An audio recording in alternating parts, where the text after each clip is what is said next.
जय श्री कृष्ण। अर्जुन हर समय श्री कृष्ण के साथ रहते थे।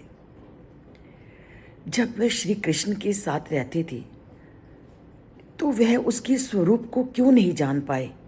क्या आपके मन में ये शंका नहीं उत्पन्न हो रही? अगर हो रही है तो इसका क्या समाधान होगा कि अर्जुन हर समय श्री कृष्ण के पास रहते हैं और अपने रूप को अर्जुन को दिखाने की श्री कृष्ण को फिर जरूरत क्या थी? तो क्यों जरूरत थी? क्यों अर्जुन उनके रूप को नहीं जान पाए? इसका उत्तर आज के श्लोक में श्री कृष्ण देते हैं कि ना तू माम शक्यसे द्रष्टुम अनेन एव स्वचक्षुषा दिव्यम ददामि ते चक्षु पश्ये मे योगेश्वरम। परमात्मा के दो रूप होते हैं, एक दिव्य रूप और एक भौतिक रूप। जब परमात्मा भौतिक रूप से इस सृष्टि में आते हैं तो हम जो सब लोग अज्ञान से घिरे हुए हैं उनके इस भौतिक शरीर को उस अज्ञान के कारण देख नहीं सकते, क्योंकि भौतिक चक्षु के द्वारा हम उस परमात्मा के केवल भौतिक शरीर को ही देख पाते हैं।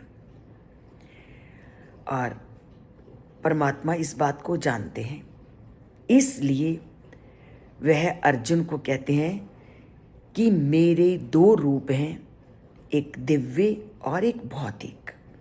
मैं जो हमेशा तुम्हारे साथ रहा हूं वो मेरा भौतिक स्वरूप है, जिसे तुम देख पाते हो, अनुभव कर पाते हो।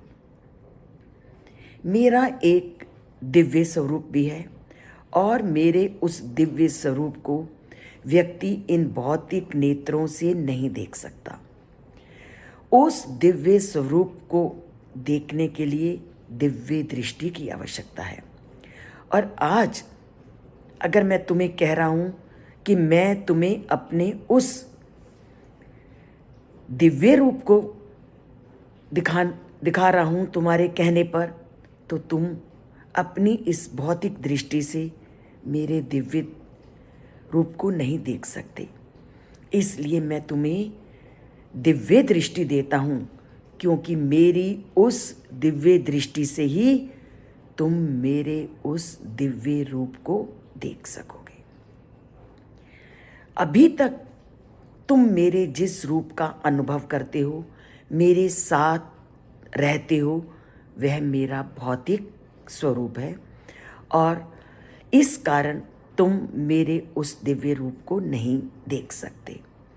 और अगर मेरे इस दिव्य रूप को देखना है तो उस दिव्य रूप को देखने के लिए दिव्य दृष्टि की भी आवश्यकता है।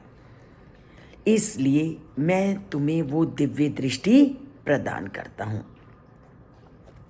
और यह दिव्य दृष्टि उस अलौकिक शक्ति से संपन्न होगी जिससे आप मेरे उस सार्वभौमिक रूप को मेरे सभी वैभवों के साथ देखने में समर्थ होगे।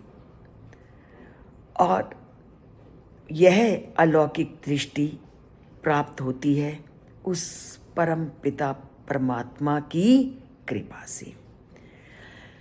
जिस जीव आत्मा पर वो परम पिता परमात्मा कृपा कर देते हैं, उसी को वह दिव्य दृष्टि प्रदान करते हैं और अपनी उसी दिव्य दृष्टि से वह परमात्मा के उस दिव्य रूप को जान सकता है। और दिव्य रूप को तभी जान पाओगे अगर आपको वो दिव्य दृष्टि मिलेगी। और ये दिव्य दृष्टि प्राप्त करना मुश्किल नहीं है। आप दिव्य दृष्टि को पा सकते हो उस परमात्मा के प्रति श्रद्धा भाव रखकर, उस परमात्मा के प्रति प्रेम भाव रखकर और अपनी बुद्धि को उस परमात्मा के साथ जोड़। तो पानी है परमात्मा की वह दिव्य दृष्टि, तो अपने मन, अपनी बुद्धि को उस परमात्मा के साथ जोड़ दो और आप देखोगे कि उस परमात्मा के साथ जुड़ते ही आप उस ज्ञान को प्राप्त करोगे जिसका आपने कभी सोचा ही नहीं। तो जोड़ते हैं परमात्मा के साथ अपने मन और बुद्धि को इस चैनल के साथ जुड़कर, और चैनल को लाइक करके। सब्सक्राइब केवल एक बार करना है और लाइक आपकी इच्छा पर अनुभव करता है। जय श्री कृष्ण।